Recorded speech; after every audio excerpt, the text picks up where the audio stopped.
तलवारें हमारे यहाँ दो तरह की है। पहली तलवारें राजपूत कालीन जितनी भी तलवारें हैं उनमें आप देखेंगे दोनों तरफ इसमें धार है, तो इसको कहते हैं खांडा। ये जितनी भी है ये सब ओरिजिनल अलग अलग राजाओं की तलवारें हैं, और उन सब राजाओं का इन तलवारों के ऊपर अगर आप देखें कईयों का तो नाम लिखा हुआ है। तो ये सब तलवारें युद्ध लड़ने के काम में आती थी, शादियों में सेरेमोनियल तलवार नहीं है। तो ये राजपूत कालीन जितनी भी तलवारें हैं वो सब आपको हेवी तलवारें देखने को मिलेगी। जैसे ये नागौर के हमारे यहाँ बखत सिंह जी हुए जो जोधपुर के महाराजा बने थे बाद में, उनका नाम लिखा हुआ इस तलवार के ऊपर। अंदाजन अगर वजन देखें तो 5-5.5 किलो तलवार का वजन है। जबकि मुस्लिम स्टाइल की जितनी भी तलवारें हैं वो सब तलवारें आप देखेंगे तो बिल्कुल लाइट वेट में हैं।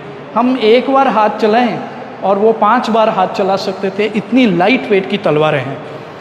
इसमें आप देखें जो तलवार की ब्लेड है उसको इंग्लिश में कहते हैं डेमस्कस, हिंदी में कहते हैं संखेला। ये बिल्कुल मुड़ सकती है लेकिन टूटेगी नहीं। तो बेहतरीन जो शस्त्र हैं वो मुग़लों के पास हुआ करते थे, और ब्रिटिशर्स आने के बाद में फिर गन शुरू हो गई। तो ये सारे शस्त्र आप देखेंगे, और इनमें भी बहुत सारे शस्त्र हैं जिसमें ये नागिन जैसी तलवार आप देख रहे हैं बल खाती हुई। तो ये ग्रेट वॉरियर अमर सिंह राठौड़ की तलवार है। अमर सिंह जोधपुर के राजकुमार थे, बाद में नागौर के शासक बने, जिन्होंने मुग़ल बादशाह शाहजहाँ के सगे साले सलाबत खान को अपनी कटार के एक ही वार से उन्होंने मार दिया। उन्हीं अमर सिंह राठौड़ की ये तलवार है, सबसे हैवी, जिनका नाम लिखा हुआ है। ये लगभग 13-14 साल की उम्र में जब वॉर की ट्रेनिंग दी जाती थी उस टाइम में बच्चों को आर्मर पहनाए जाते थे। ये आप बख्तर देख रहे हैं, उस वक्त में छोटे बच्चे का एक बख्तर है। उनको ट्रेनिंग के तौर पर जब ट्रेनिंग दी जाती उस टाइम पहनाया जाता, कमर के लिए, हाथों के लिए, चेस्ट एंड बैक साइड के लिए एज ए हेलमेट। और वो दोनों देख रहे हैं आप ढाल है जो तलवार का वॉर बचाने के लिए काम में आती है। इसी तरह आप देखेंगे कटार। ये जो कटार आप देख रहे हैं इसमें इसको पकड़कर पेट में मारने से, खींचकर बाहर निकालने से कैंची की तरह खुल जाती थी इस तरह से।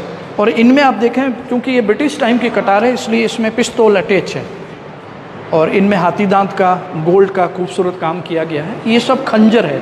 खंजर हमेशा फेंकने के लिए काम में आते। 30-40 फीट की दूरी पर अगर दुश्मन है तो निशाना लगाकर फेंका जाता था। इसी तरह ये जो गन है, इस तरह की गन हिंदुस्तान में सबसे पहले मुगल्स लेकर आए।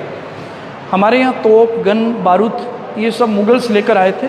और मुगलों में सबसे पहले तोप लाने वाला था बाबर, जिसका महाराणा सांगा के साथ युद्ध हुआ।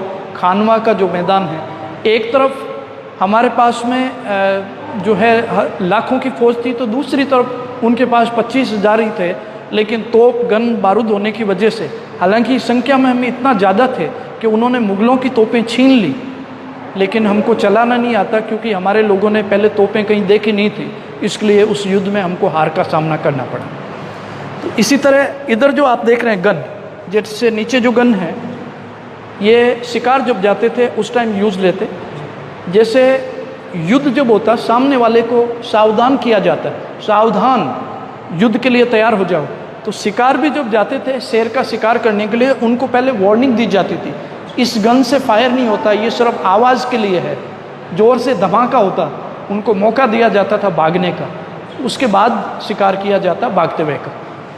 इसी तरह दूसरे जो शस्त्र है, इसमें ये जो शस्त्र आप देख रहे हैं इसको तीर के साथ बांध कर निशाना लगाकर छोड़ा जाता। तीर नहीं लगता, लेकिन ये दुश्मन के सीधा पेट में घुसता। तीर नहीं लगता, ये लग जाता है, इसलिए इसको कहते हैं तुक्का।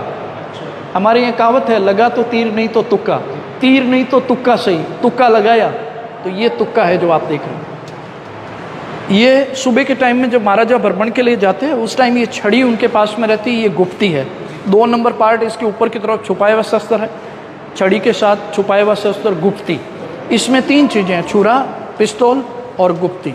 ये वाला पार्ट इसके नीचे की तरफ छुपाया हुआ रहता था। इधर आप देख रहे हैं भाले, शिकार के लिए यूज आते हैं। राजा घोड़े पे हैं, दुश्मन अगर हाथी के ऊपर है तो उनके लिए भाले यूज आते हैं। ऊपर आप देख रहे हैं ये भाले की जो नोक है ये, और बैम्बू या चांदी का काम किया हुआ इसमें अंदर।